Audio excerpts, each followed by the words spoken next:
दोस्तों आज मैं जिस मूवी का एक्सप्लेन करने जा रहा हूँ उसका नाम है द वुल्फ एंड टाइगर, जो 2013 में रिलीज हुई थी। कहानी की शुरुआत एक जू से होती है जहाँ कुछ शिकारियों ने घुसकर एक शेर के बच्चे को चुरा लिया। उस बच्चे को पिंजरे में कैद करके एक हवाई जहाज में ले जाया जा रहा था। इसके बाद हम एक 25 साल की लड़की को देखते हैं जो पियानिस्ट बनना चाहती है और जानवरों को भी बहुत पसंद करती है। एक दिन वह अपने दादा के विरासत में मिले आइलैंड पर घूमने जाती है। उसके दादा ने उसे कई साल पहले गोद लिया था और अब उनकी मौत हो गई थी। ये आइलैंड अब एल्मा को विरासत में मिला है। आइलैंड पर अंकल जो ने उसका स्वागत किया। वहाँ एक सुंदर सा घर था और एल्मा ने फैसला किया कि वह आज की रात इसी आइलैंड पर गुजारेगी। रात के समय अपने दादा की वीडियो देखकर एल्मा का दिल भर आया। एक वीडियो में उसके दादा ने बताया कि स्नो नाम की एक मादा भेड़िया कुछ साल पहले आइलैंड पर आ गई थी और समय के साथ उन दोनों में गहरी दोस्ती हो गई थी। दादा ने एल्मा से कहा कि वह भी स्नो को ढूंढे और उससे दोस्ती कर ले। वहीं बच्चे वाला प्लान बेहद खराब मौसम की वजह से उसी आइलैंड पर क्रैश हो गया। क्रैश की आवाज सुनकर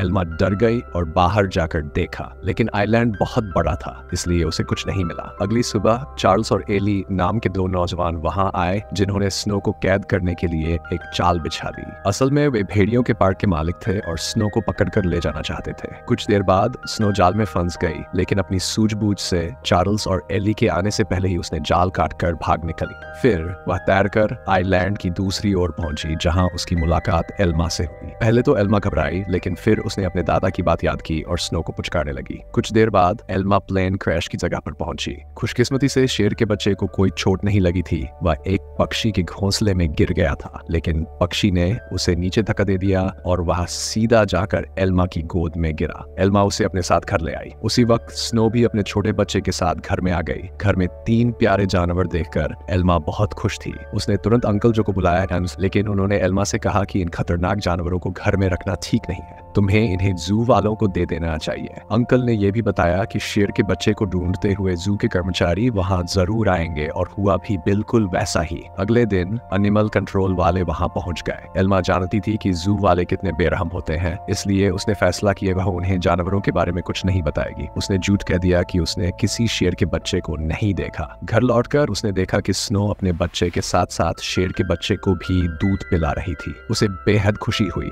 क्योंकि अब स्नो दोनों बच्चों का ख्याल रख रही थी। जैसे जैसे दिन बीते गए दोनों बच्चों में दोस्ती बढ़ती रही। एल्मा ने भेड़िए के बच्चे का नाम जैक रखा और शेर के बच्चे का नाम ड्रीमर। उधर अंकल जो को चिंता थी कि ये जंगली जानवर एल्मा को कोई नुकसान न पहुंचा दे, लेकिन इसी तरह कुछ महीने गुजर गए और अब दोनों बच्चे थोड़े बड़े हो चुके थे। एल्मा उन्हें आइलैंड पर घुमाने ले जाती और अपने दादा की मनपसंद जगह पर उनके साथ खेलती भी थी। बदकिस्मती से एक दिन जब एल्मा पियानो के एक ऑडिशन के लिए गई थी, तभी भेड़िए आइलैंड पर घुस आए। वो स्नो को कैद करके अपने साथ ले गए। उधर एल्मा का सिलेक्शन हो गया था और वो बेहद खुश थी, लेकिन जब वो घर लौटी तो उसके होश उड़ गए। घर का सारा सामान बिखरा हुआ था क्योंकि दोनों बच्चे भूख से परेशान हो गए थे। एल्मा ने स्नो को ढूंढने के लिए पूरा आइलैंड छान मारा, लेकिन स्नो कहीं नहीं मिली। अब उसे ही बच्चों का पेट भरना था, इसलिए उसे ना चाहते हुए भी अपनी पियानिस्ट की नौकरी छोड़नी पड़ी। एक दिन अंकल जो फिर से वहां आए और जब उन्होंने खूंखार जानवरों को वहां देखा तो गुस्से से भर गए।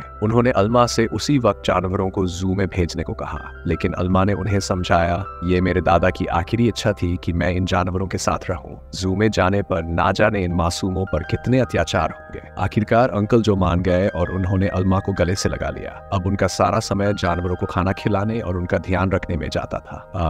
एल्मा को जैक और ड्रीमर से बहुत प्यार हो गया था और बदले में ये जानवर भी उस पर जान छिड़कने लगे। देखते ही देखते 1 साल गुजर गया और दोनों जानवर बड़े हो गए थे। अंकल जो शहर से उनके लिए मांस लाया करते थे, लेकिन उनके पास जाने में उन्हें डर लगता था। उन्होंने फिर से एल्मा को समझाया इनके साथ रहना खतरे से खाली नहीं है, लेकिन एल्मा किसी कीमत पर उन्हें छोड़ने को तैयार नहीं थी। एक दिन एक माँ और बेटी कश्ती में आइलैंड के पास आई। उन्हें देखकर जैक उनकी ओर जाने लगा। जैसे ही एल्मा ने ये देखा वो भागी उसे रोकने के लिए, लेकिन अचानक एक पत्थर से टकरा गई और नीचे गिर पड़ी। उसके सर में चोट लगी और वो उसी वक्त बेहोश हो गई। वो माँ और बेटी ये सब देखकर डर गई और तुरंत कश्ती में वापस चली गई। कुछ ही देर में जैक और ड्रीमर अल्मा के पास आए और उसे उठाने की कोशिशें करने लगे। वो जोर जोर से आवाजें लगाकर मदद के लिए पुकारते रहे, लेकिन कोई नहीं आया। रात हो गई और दोनों जानवर अल्मा के पास ही बैठे रहे, उसे अपनी गर्माहट देते हुए। अगली सुबह अंकल जो ने अल्मा को कई बार कॉल किया, लेकिन कोई जवाब नहीं आया। वो समझ गए कि कुछ तो गड़बड़ है। वो तुरंत आइलैंड पर पहुंचे और देखा कि अल्मा बेहोश पड़ी थी और जानवर उसकी रक्षा कर रहे थे।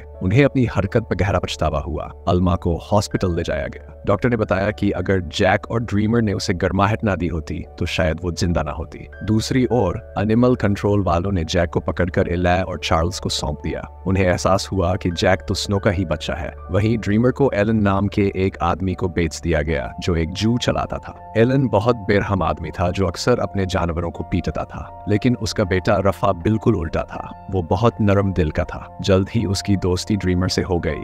लेकिन कुछ ही दिनों में बेचारे ड्रीमर को नशीली दवाइयां देकर सर्कस में करतब करने के लिए मजबूर किया जाने लगा। ड्रीमर, जिसने अब तक अपनी जिंदगी मजे से आइलैंड पर बिताई थी, अब इन बेरहम लोगों की वजह से बहुत तकलीफ झेल रहा था। रफा अक्सर उसके पास आता, उसे शांत करने की कोशिश करता। उधर हॉस्पिटल में अल्मा होश में आते ही जैक और ड्रीमर के बारे में पूछने लगी। अंकल जो ने भारी दिल के साथ उसे सारी सच्चाई बता दी। जैसे ही अल्मा हॉस्पिटल से बाहर आई, वो सीधा एनिमल कंट्रोल के दफ्तर पहुंची। उसे पता चला कि जैक को भेड़ियों के पार्क में भेज दिया गया है और ड्रीमर को सर्कस ग्रुप को बेच दिया गया है। ये सुनते ही वो गुस्से से भर गई और ऑफिसर पर चिल्लाने लगी, लेकिन अंकल जो ने उसे शांत किया। कुछ समय बाद अली को फोन करके जैक के बारे में पूछा।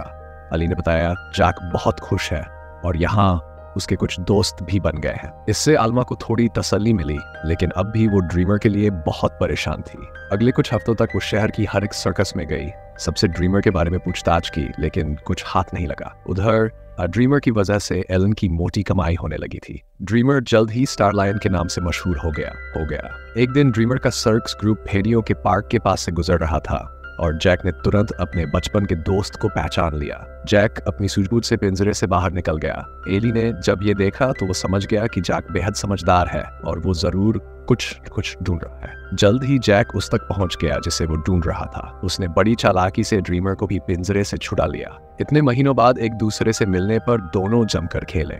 जब एलन कोड के भागने का पता चला तो उसने गुस्से में बेहोश करने वाली बंदूक निकाल ली। उसके बेटे रैफा ने उसे रोकने की बहुत कोशिश की, लेकिन लालची एलन ने उसकी एक ना सुनी। हारकर रैफा भी ड्रीमर को ढूंढने एलन के साथ चल पड़ा।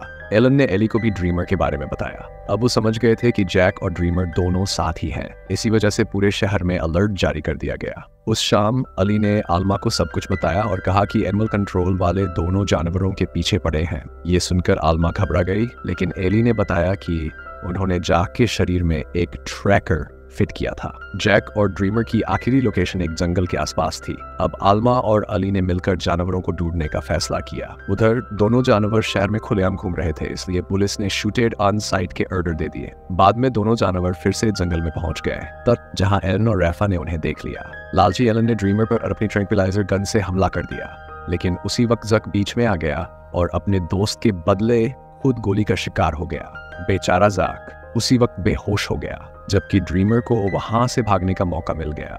उसके भाग जाने के बाद रैफा ने तुरंत जैक का ट्रैकर हटाकर उसे दवाई दे दी, जिससे बेहोशी की गोली का असर खत्म हो गया। कुछ देर बाद बाप बेटा एक बार में पहुंचे और एली और आल्मा भी ट्रैकर के जरिए उन तक पहुंच गए। एलन ने उनसे कहा कि उसके पास कोई ट्रैकर वगैरह नहीं है और उन्हें बाहर भेज दिया, लेकिन समझदार रैफा ने बाथरूम का बहाना बनाकर आल्मा को सब सच बता दिया। रैफा उन्हें जंगल में ले गया, जहां आखिरकार उन्हें ड्रीमर मिल गया। इसके बाद ड्रीमर उन्हें एक झोपड़ी में ले गया जहां जक आराम कर रहा था। खुशकिस्मती से उसे सही समय पर होश आ गया था, लेकिन तभी उन्हें पुलिस के आने का शक हुआ तो आल्मा ने दोनों जानवरों को खुफिया रास्ते से भगा दिया। अब आइलैंड तक पहुंचने के लिए उन्हें सिर्फ एक नदी पार करनी थी। पुलिस से बचने का एक यही रास्ता था, लेकिन वहां कोई कश्ती नहीं थी, इसलिए सबको तैरकर ही जाना होगा। जैक तो उसी वक्त फुर्ती से नदी में तैरने लगा, लेकिन ड्रीमर पानी से डरता था। आल्मा ने उसे हिम्मत देने की बहुत कोशिश की, लेकिन ड्रीमर वापस जंगल की ओर मुड़ गया। जैसे ही जैक और आल्मा तैर रहे थे, उन्हें बंदूक चलने की आवाज सुनाई दी। इसका मतलब यह कि ड्रीमर अब इस दुनिया में नहीं रहा। किनारे पहुंचकर आल्मा फूट फूट कर रोने लगी, लेकिन ड्रीमर अचानक उसके सामने आ गया।